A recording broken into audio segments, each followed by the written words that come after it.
الحمدللہ رب العالمین والعاقبۃ للمتقین والصلاة والسلام علی سید الرسل وخاتم الانبیاء والمرسلین وعلی آلہ الطیبین واصحابہ الطاہرین، اما بعد فاعوذ باللہ من الشیطان الرجیم، بسم اللہ الرحمن الرحیم، فصل لربک وانحر، صدق اللہ العظیم و صدق رسولہ النبی الکریم الامین المکین الرؤوف الرحیم۔ ان اللہ و ملائکتہ یصلون علی النبی یا ایہا الذین آمنوا صلوا علیہ وسلموا تسلیما۔ اللہم صل علی سیدنا و مولانا محمد وعلی آل سیدنا و مولانا محمد وبارک وسلم وصلی علیہ۔ الصلاۃ والسلام علیک یا رسول اللہ وعلی آلک و اصحابک یا حبیب اللہ۔ تمام تعریفیں اللہ تبارک و تعالیٰ کے لیے ہیں، جو خالق کائنات بھی ہے، مالک کشش جہات بھی، جو احد بھی ہے، صمد بھی ہے، جس کی شان لم یلد بھی ہے ولم یولد بھی۔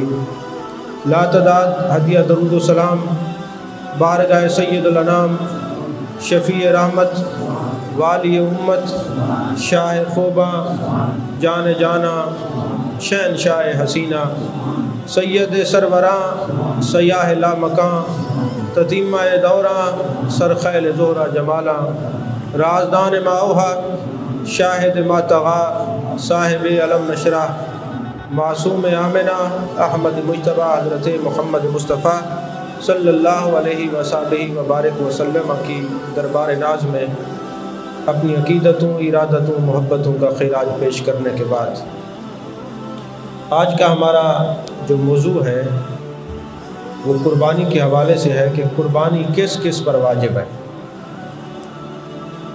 اصل میں ایک ہے دینی ماحول، اسلامی ماحول، اور ایک ہے کہ ہمارے لوگوں نے برسوں سے اپنے گھر کا ماحول بنایا ہوا ہے۔ ایک آدمی نے قربانی کر لی، ابا جی نے کر لی تو بیٹے کہتے ہیں جب جناب ابا جی نے کر لی تو سب کی طرف سے قربانی ہو گئی۔ اور بعض اوقات ایسا ہوتا ہے کہ ابا جی فوت ہو گئے تو چلو جی اماں جی کریں گی، سب کی طرف سے ہو جائے گی۔ اور کبھی ایسا ہے جناب والدین فوت ہو گئے تو بڑا بھائی کر لے گا۔ چونکہ اسلامی تعلیمات سے ہم لوگ دور ہو چکے ہیں، ہمیں مسائل کا پتہ نہیں ہوتا، اور بعض اوقات ایسا ہوتا ہے کہ برسوں سے صاحب نصاب ہونے کے باوجود، ملکیت ہونے کے باوجود قربانی جو ہم پر واجب ہے ہم وہ نہیں کر سکتے۔ اس کا سبب کیا ہے کہ دینی ماحول نہیں ملا، اسلامی تعلیمات میسر نہیں آئی۔ تو آج ہم نے اس مسئلے کو دیکھنے کے لیے کہ قربانی کس کس پر واجب ہے، یہ پہلی نشست ہے قربانی کے حوالے سے۔ انشاءاللہ یہ قربانی تک یہ نشستیں چلتی رہیں گی، تو جس دوست نے کوئی سوال کرنا ہو وہ واٹس ایپ پر سوال کر سکتے ہیں، انشاءاللہ اس کا جواب بھی دیں گے۔ مرحلہ وار سوالات کے جو جوابات ہوں گے قربانی کے حوالے سے وہ بھی دیے جائیں گے۔ تو آج ہم نے یہ دیکھنا ہے کہ قربانی کس کس پر واجب ہوتی ہے۔ یاد رکھیں قربانی کے 3 دنوں میں 10، 11، 12 ذی الحجہ، ان 3 دنوں میں جس کے اندر یہ شرائط پائی جائیں جو میں ابھی عرض کرنے لگا ہوں، جس کے اندر یہ شرائط پائی جائیں گی اس پر قربانی واجب ہوگی۔ بعض اوقات ایسا ہوتا ہے کہ گھر کا جو بڑا فرد ہے وہ قربانی کر رہا ہے، اس پر قربانی واجب نہیں ہوتی، بہو پر قربانی واجب ہوتی ہے۔ بعض اوقات ایسا ہوتا ہے کہ بڑا بیٹا کر رہا ہے، اس پر قربانی واجب نہیں، چھوٹے پر واجب ہوتی ہے۔ ہم نے یہ جو قربانی کی شرائط ہیں ان کو غور سے دیکھنا ہے اور سمجھنا ہے کہ جس کے اندر یہ شرائط پائی جائے قربانی اس پر واجب ہوگی۔ سب سے پہلی شرط یہ ہے کہ جو قربانی کر رہا ہو وہ مسلمان ہو۔ قربانی مسلمان پر واجب ہے، کافر پر واجب نہیں ہے۔ اور دوسری شرط یہ ہے کہ جو قربانی کر رہا ہو وہ عاقل ہو، عاقل ہو، پاگل نہ ہو، مجنون نہ ہو۔ عاقل پر قربانی ہوگی۔ اگر کسی بندے کو وہ صاحب نصاب بھی ہے وہ ان شرائط میں پورا لیکن عاقل نہیں ہے، مجنون ہے، پاگل ہے، دیوانہ ہے، اس پر قربانی نہیں ہوگی۔ پہلی شرط کیا ہے کہ مسلمان ہو، دوسری شرط یہ ہے کہ عاقل ہو، اور تیسری شرط یہ ہے کہ بالغ ہو۔ نابالغ پر بھی قربانی واجب نہیں ہوتی، اگرچہ اس کے پاس وہ صاحب نصاب بھی ہو، نصاب کے مطابق اس کے پاس پیسے بھی ہوں، لیکن وہ چونکہ نابالغ ہے اس لیے اس پر قربانی واجب نہیں۔ اور چوتھی شرط یہ کہ مقیم ہو، مسافر نہ ہو، مسافر پر قربانی نہیں ہوتی۔ اب یہ ہم دیکھیں گے کہ دو وطن ہے، ایک ہے وطن اصلی، ایک ہے وطن اقامت۔ تو جس کے لیے وطن اصلی ہے، ہم ابھی انشاءاللہ اس پر بھی کلام کریں گے کہ مسافر کون ہوتا ہے اور کون نہیں ہوتا۔ اور پانچویں شرط یہ ہے کہ مالک نصاب ہونا، اور مالک نصاب کون ہوتا ہے؟ جس کے پاس 7.5 تولے سونا یا 52.5 تولے چاندی موجود ہو، وہ صاحب نصاب ہے، یا 52.5 تولے چاندی کی مقدار کے برابر اس کے پاس پیسہ ہو، یا مال تجارت ہو، یا جو گھر کا سامان ہے۔ مثال کے طور پہ آج کا ریٹ ہے 75,600 یا 76,600۔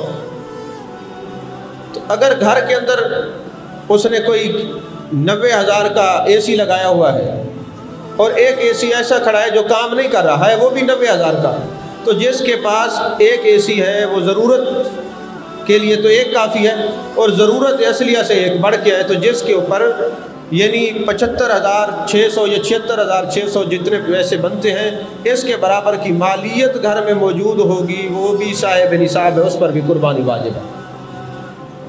اگر آپ کے گھر میں برتن ہیں ضرورت کے، اور فالتو آپ نے برتن رکھے ہوئے ہیں استعمال کے، ایک بستر جو ہے وہ ضروری ہے، اور ضرورت سے زیادہ آپ کے گھر میں بستر ہے، یہ ساری جو ضرورت اصلیہ، حاجات اصلیہ سے بڑھ کر جو سامان ہے اس کی بھی قیمت لگائی جائے گی۔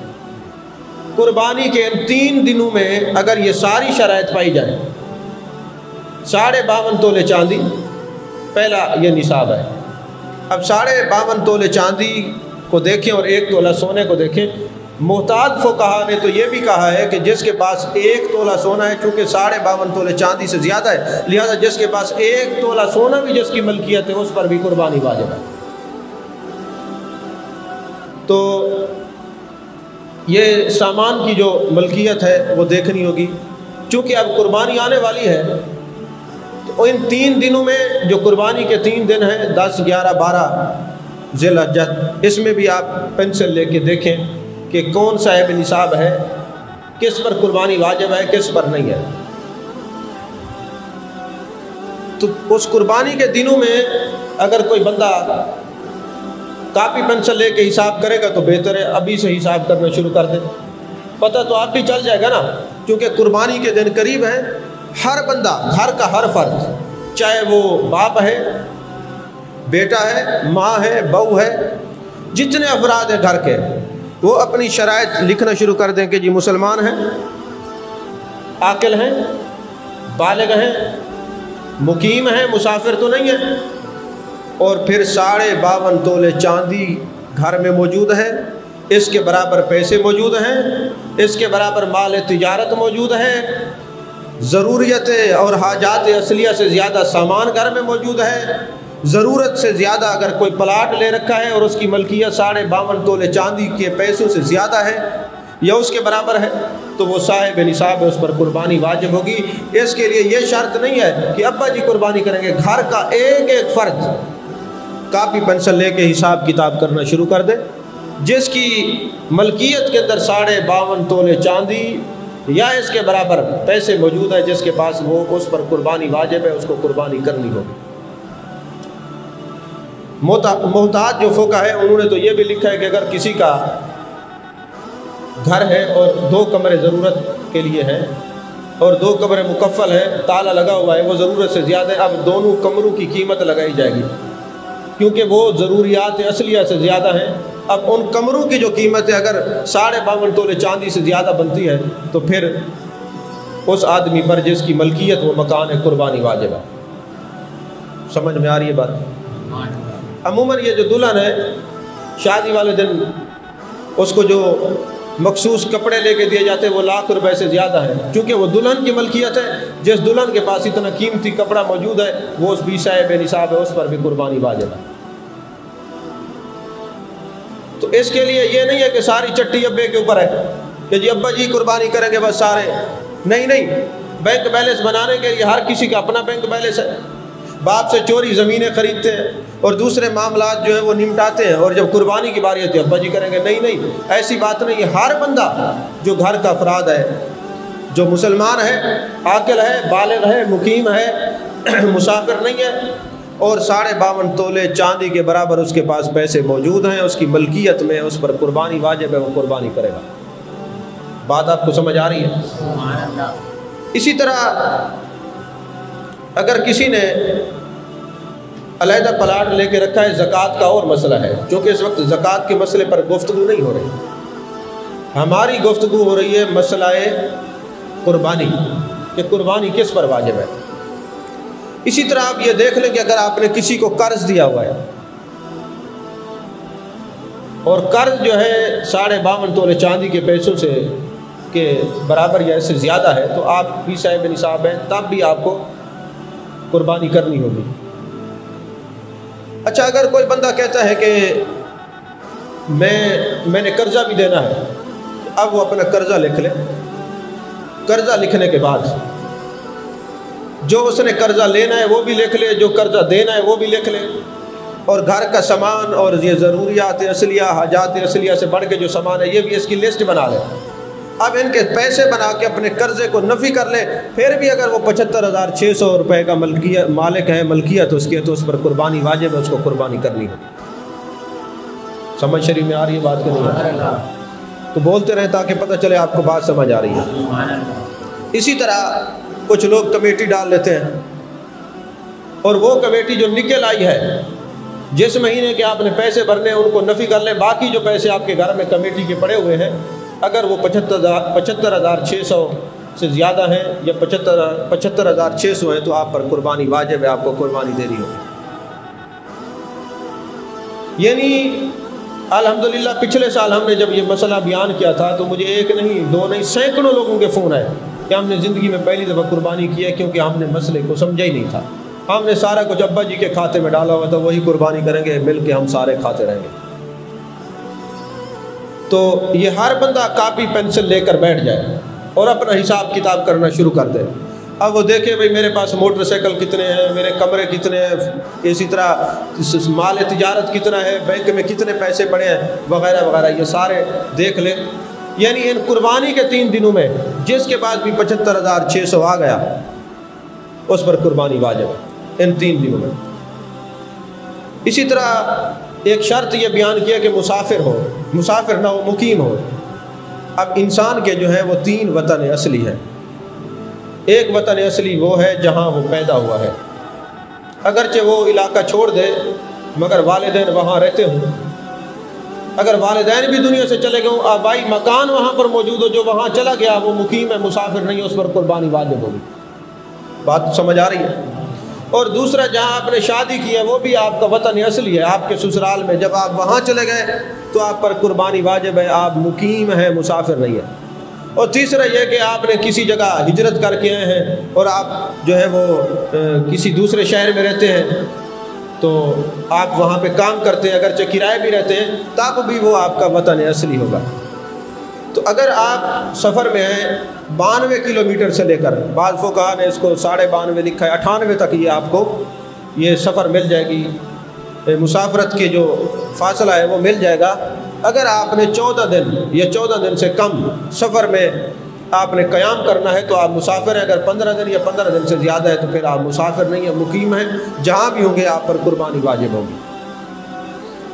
اسی طرح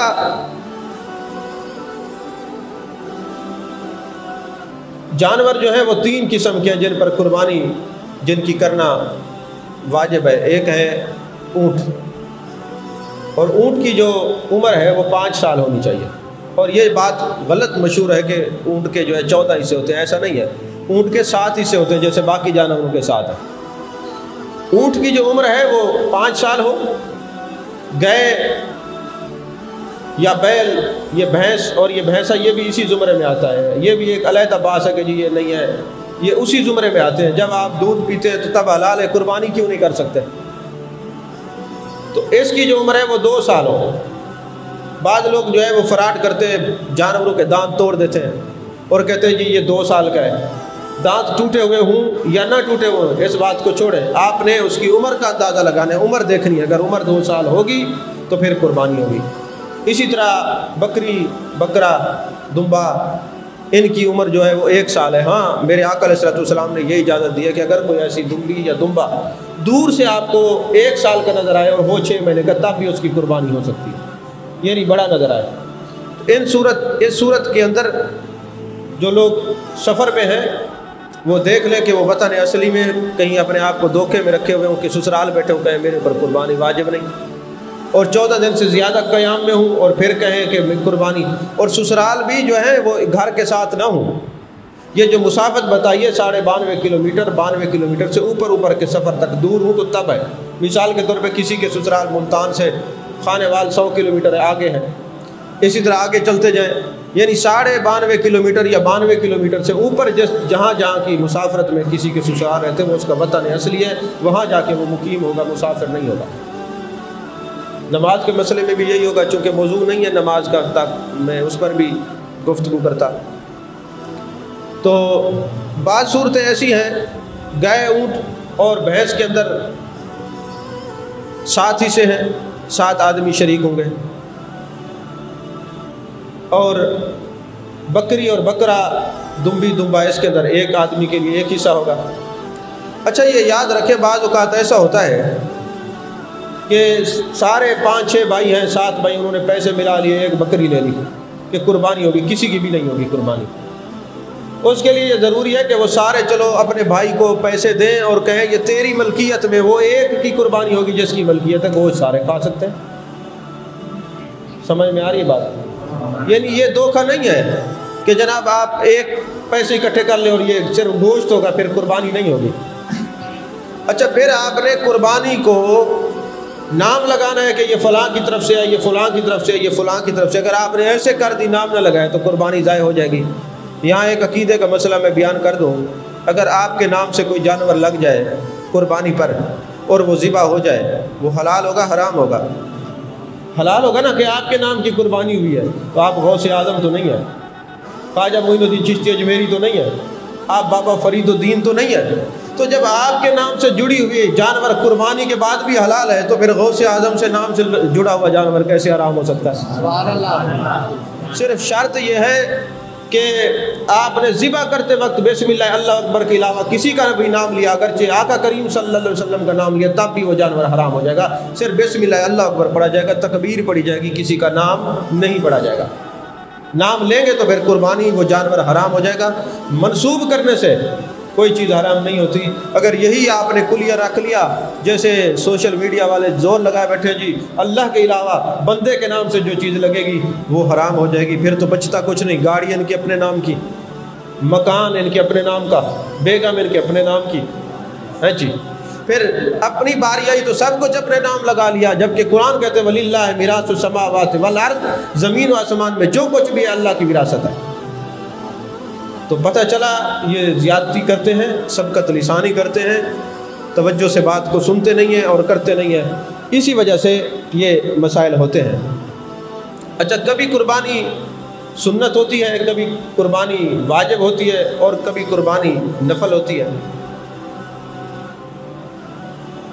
قربانی کے واجب ہونے کی کچھ اور صورتیں بھی ہیں۔ مثال کے طور پر کسی نے منت مان لی تھی میرا یہ کام ہو جائے گا تو میں اس سال قربانی کروں گا، کام ہوا ہو یا نہ ہو، مگر اس پر قربانی واجب ہو گئی، اس سال اس کو قربانی کرنی پڑے گی۔ اسی طرح اگر کسی نے کہہ دیا میں اس سال قربانی کروں گا، زبان سے نکال دیا، اس پر قربانی واجب ہے، قربانی اس کو کرنی پڑے گی۔ اسی طرح اگر کوئی صاحب نصاب نہیں ہے، جو صاحب نصاب نہ اس کو شرعی فقیر کہتے ہیں، وہ جانور لے کے آیا، شرعی فقیر تھا، اس نے کہا میں اس کو قربان کروں گا، اب اس پر لازم ہے کہ جو جانور لے کے آئے اسی کو قربان کرے۔ لیکن اگر جو صاحب نصاب ہے، شریف فقیر نہیں، وہ جانور لے آیا، بعد میں اس کو پسند آ گیا کہ میں اس کو بدلی کروں، وہ بیچ کے اور بھی جانور لے سکتا ہے۔ جو شریف فقیر ہے، جو جانور لے کے آیا وہ اسی کو ذبح کرے گا، دوسرا جانور بدلی نہیں کر سکتا۔ یہ مسئلہ ذہن نشین رکھے۔ اسی طرح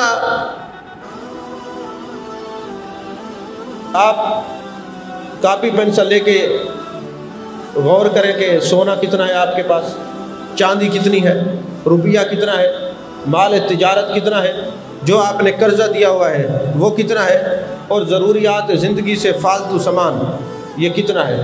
ان ساری چیزوں کو آپ اکٹھا کر کے، اور جو قرضہ لوگوں کا دینا ہے آپ نے ان کو نفی کر لیں، جو پیسے بچیں اگر وہ 52.5 تولے چاندی کے پیسوں کے برابر بنتے ہیں تو آپ صاحب نصاب ہیں، آپ کو قربانی دینی ہوگی، آپ پر قربانی واجب ہے۔ اسی طرح اگر کسی نے حج کے پیسے اکٹھے کیے ہوئے ہیں، پیسے بھرے اور حج پہ نہیں جا سکا، تو اب ظاہر سی بات ہے اب حج مہنگا ہے، وہ 1,00,000 2 لاکھ روپے میں تو ہوتا نہیں، اب تو بات بہت آگے چلی گئی۔ تو لہٰذا اگر کسی نے حج کے پیسے اکٹھے کیے ہوئے ہیں تو اگر وہ پیسے ان کے پاس موجود ہیں اور قربانی کے ان 3 دنوں میں اس کے پاس پیسے موجود ہیں تو وہ صاحب نصاب ہے، اس پر قربانی واجب ہے۔ اور بعض اوقات ایسا ہوتا ہے کہ بندہ حج کے پیسے بھرتا ہے اور بینک والے کہہ دیتے ہیں کہ تیرا نام نہیں نکلا، تو لہٰذا وہ پیسے اس کے پاس رہ جاتے ہیں، وہ حج پہ نہیں جا سکتا، چونکہ پیسے اس کے پاس موجود ہیں، اس کی ملکیت میں ہیں، تو لہٰذا اس پر قربانی واجب ہو جائے گی، وہ قربانی کرے گا۔ یہ آپ کو مسئلہ سمجھ آ گیا ہے کہ قربانی کس کس پر واجب ہے۔ یہ میں نے مختصر مگر جامع اس پر گفتگو کی ہے تاکہ ہر بندے کو پتہ لگ جائے کہ وہ صاحب نصاب ہے کہ نہیں، قربانی واجب ہے اس پر کہ نہیں ہے۔ اس میری گفتگو کے اوپر اگر کسی کا کوئی سوال ہو تو سوال کر سکتے ہیں۔ جی، شریف فقیر اس کو کہتے ہیں جس کے پاس 52.5 تولے چاندی نہ ہو، اس کے برابر پیسے نہ ہوں، اس کے برابر مالیت کے جو ہے نا وہ مال تجارت نہ ہو، اور گھر کا سامان اتنی مالیت کا نہ بنتا ہو، ضرورت سے زیادہ جو سامان گھر میں رکھتے ہیں، وہ شریف فقیر ہے، اس پر قربانی واجب نہیں ہوتی۔ ٹھیک ہے جی۔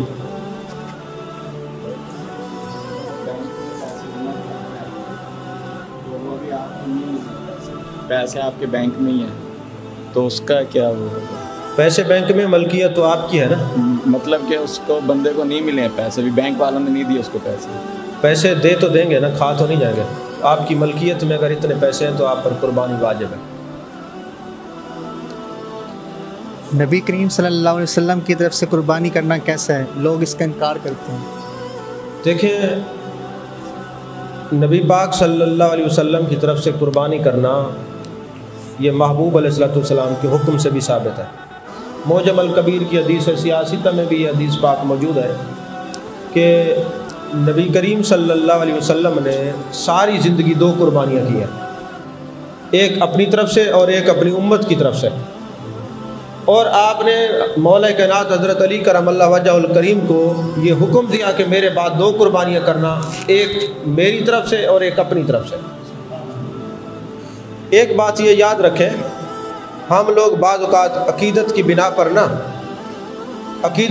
پر مسئلے کا پتہ نہیں ہوتا، مثلا ہمارے پر قربانی واجب ہے، ہم نہیں کرتے، ہم کہہ دیتے ہیں جی نبی پاک صلی اللہ علیہ وسلم کی طرف سے قربانی کریں گے۔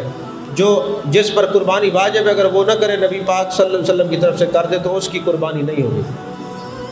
پہلے وہ قربانی محبوب علیہ السلام کی طرف سے بعد میں کرے، پہلے اپنی طرف سے کرے، اپنی طرف سے قربانی کرے، اس کے بعد محبوب علیہ السلام کی طرف سے قربانی کرے۔ اور فتاوی شامی کے اندر یہ ہے کہ ابن سراج نامی ایک بزرگ ہیں، کتاب الصلاۃ کے اندر علامہ ابن عابدین شامی نے لکھا کہ وہ 10,000 قرآن مجید محبوب علیہ السلام کی بارگاہ میں ہدیہ پہنچا چکے تھے، اور ہر سال وہ قربانی کرتے تھے، اور وہ کہتے تھے محبوب علیہ السلام کی طرف سے قربانی کرنا افضل ہے۔ یہ محبوب علیہ السلام کا شکر ادا کرنا ہے کہ ان کی وجہ سے ہم گمراہی سے بچ گئے، دلالت سے بچ گئے، یہ محبوب علیہ السلام کا احسان ہے۔